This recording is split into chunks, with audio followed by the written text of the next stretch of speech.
Hey y'all, welcome back to my channel. So I wanted to give you guys a quick video on the things you should never do when you're deep conditioning. If you guys are new to my channel, make sure you guys hit the subscribe button down below and check out some other videos on my channel. So let's just get right into it. Okay, tip number one, y'all. I know everybody says that their hair is different. What works for one person might not work for the other, but this tip, this applies to everybody. Like, you cannot tell me that this doesn't work for you. And y'all, you should not be deep conditioning your hair on dry hair. And I say this just because, like, y'all, I feel like when you apply deep conditioner, I feel like the water is helping the deep conditioner get water into your hair. You know what I'm saying? Because let's say you just use the deep conditioner on dry hair.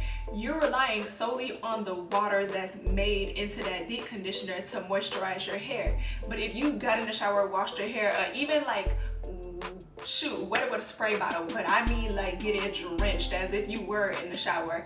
Even if you got your hair super wet, the deep conditioner is gonna work with the water that's already in your hair to like really like penetrate it, because the whole purpose of deep conditioning is for deep conditioner to get moisture into your hair. So if you're just relying solely on the water that's in the deep conditioner and not adding additional water to help the deep conditioner penetrate, then it's not gonna work to its best ability. So that's why I'm saying, like, deep conditioning on wet hair works better than dry hair, just period. Because, okay, number two of what not to do when deep conditioning is do not deep condition on tangled hair, y'all. Don't do anything on tangled hair other than detangle your hair, but don't deep condition it on tangled hair, y'all. Just because, like, even when I'm in the shower and I notice that I'm just doing my regular detangling, the more tangles that I get out, the more I'm able to detangle my hair, the more my hair like clumps together and like my cuticle smooths out. Like, I can really feel the difference because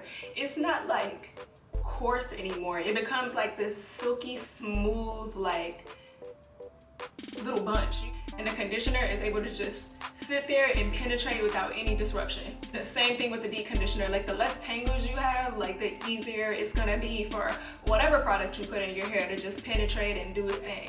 So what not to do number three is, y'all, don't do protein treatments more than once a month. Don't do it more than once a month. Shoot, even once every 2 months. Unless your hair is like super damaged from heat or like some sort of wear and tear, you honestly don't have to do protein treatments.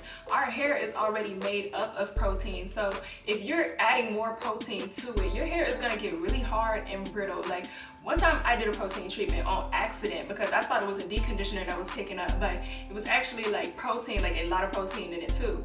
And I could immediately tell when I was doing my hair that my hair was just getting hard.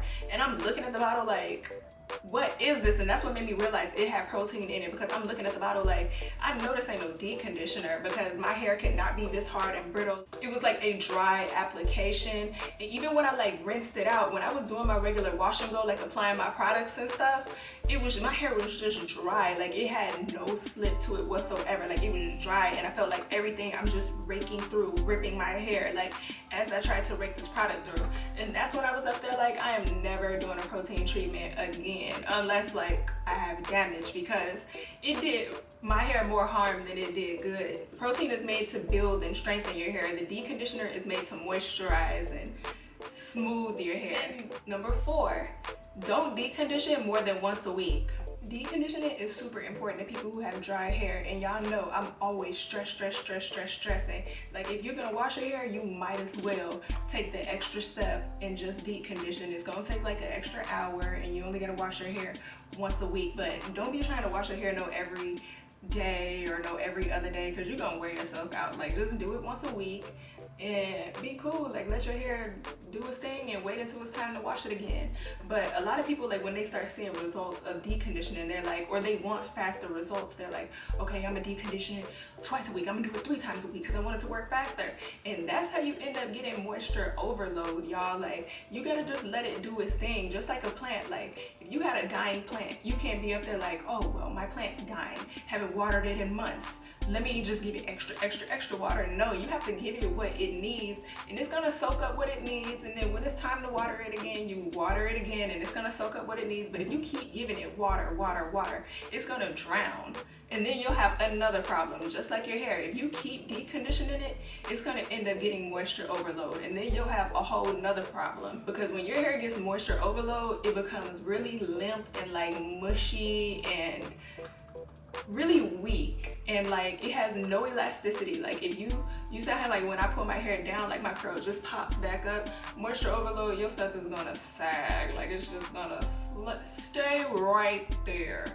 So that's why I'm saying, like, when you start deconditioning, like, I know you want your hair to get healthy or whatever, like super fast, but you gotta just let it do its thing and take its time. The results will come with patience.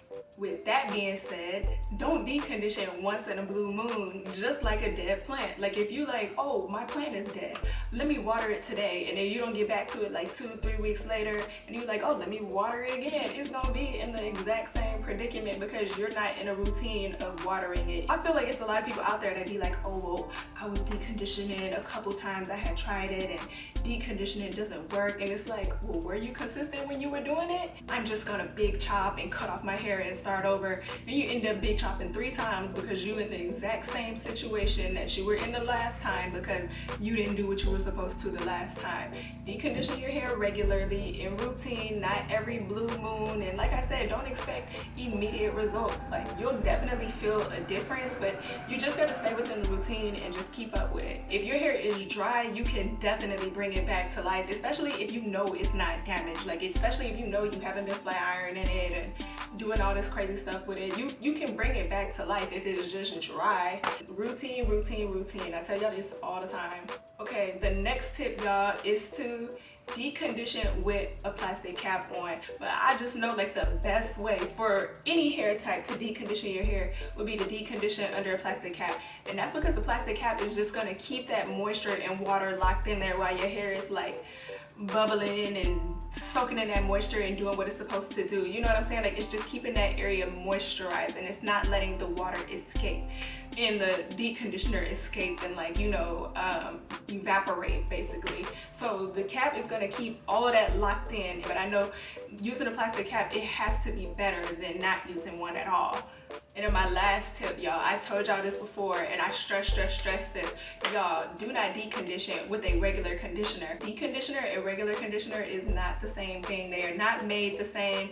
Deconditioner is literally made to penetrate your hair on a deep level. But here's an example. Like when I was transitioning to natural hair, I did used to decondition my hair, but I was deconditioning with a regular conditioner. It's really weird, but basically like when I was transitioning, I was in college. So when I was in college, you know, I'm into my routine, I'm deconditioning my hair while I'm transitioning with regular conditioner under the hooded dryer.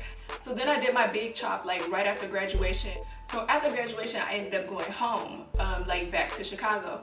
But I didn't think I was gonna be there as long as I was. I literally stayed at home for months. But when I went back home, I didn't bring my hooded dryer because, like I said, I didn't know I was gonna be there that long. But you know how you go home and you just kind of stay forever. I'm not there no more.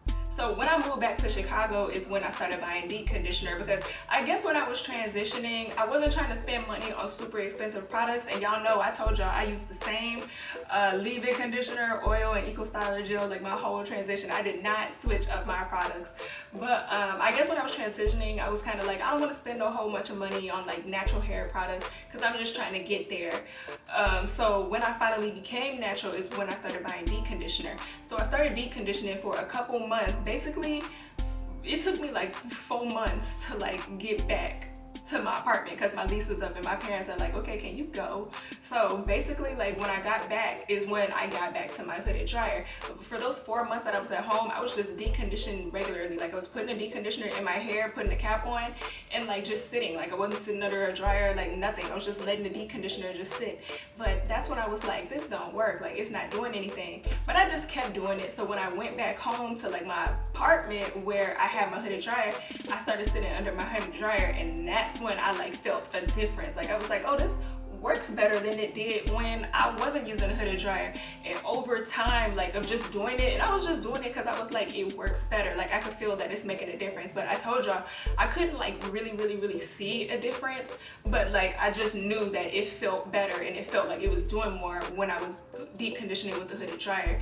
But over time, like maybe like 3 months later is when I was like, of just consistently doing it, because I was always consistent with a routine, but like 3 months later of consistently doing it is when one day I looked at my hair and I was like, it don't look the same. Like, it's so much more moisturized. Like, I don't have to like, it's not hard to manage. Like, it's not super dry. Like, it changed.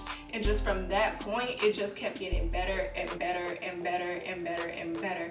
And now it's at the point where it's like, this is how my hair is. Like, this is how moisturized it is. Like, it ain't no more changing. Like, your hair changes until it gets to a certain level of moisture. So this is what my hair is, and before is my hair like when it's like in its driest state, like when it doesn't retain moisture. But yeah, that's kind of just an explanation of how like I even came to realize like how big of a difference the hooded dryer and using deep conditioner made on my hair, because that really was trial and error. Like, I really did like experience the difference firsthand, and that's how like I know they're made differently. So yeah, thanks for watching, y'all. Make sure you guys hit the subscribe button, and we out.